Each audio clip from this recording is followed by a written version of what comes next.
سلامونه خوږو لیدونکو، نن درته د فن نه ډک داستان لرم او امید لرم تاسې به راسره ویډیو تر پایه وګورئ. یو بوډا د خپل زوی سره په موټر کې ناست و. یو کارغه ناڅاپه د موټر پر بانټ کېناست.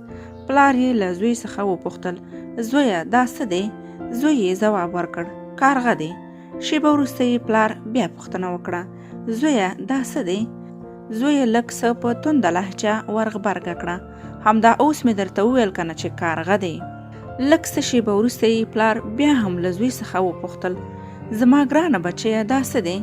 زوی په ستیغه او په چیغو چیغو په غوسناکه لهجه وویل: څو ځلې باید درته ووایم ها، هغه یو کارغه دی، کارغه.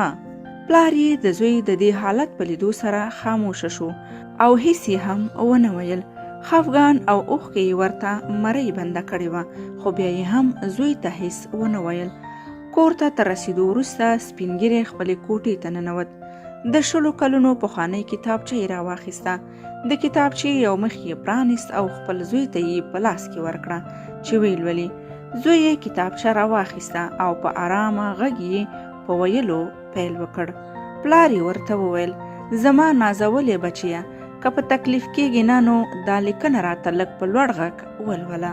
په کتابچه کې لیکل شوي وو: نن مې د سترګو تور، زما د زړه ټکور، زما د ژوند لویه هستي، زما د زړه سکون، زما یوازینی نازولی زوی 3 کلن شو او نن له ما سره په موټر کې ناست دی او غواړو چې چکر ته ولاړ شو. ناڅاپه یو کارغه راغی او زما پر موټر کېناست. نو څنګه چې مې زوی کارغه ولیدو نو راته یې وویل: پلار جانه دا څه دی؟ ما په ډیره مینه ورته وویل: دا کارغه دی زوی جانه. زوی مې بیا راته وویل: پلاره دا څه دی؟ ما په 2م ځل هغه په غېږ کې ونیو او ورته مې وویل: هغه یو کارغه دی بچیه. زوی مې په 3م ځل بیا راڅخه پوښتنه وکړه: پلار جانه دا څه دی؟ ما په 3م ځل هغه په 2 سترګو ښکل کړ او ورته مې وویل: زما ګرانه بچیه هغه یو کارغه دی.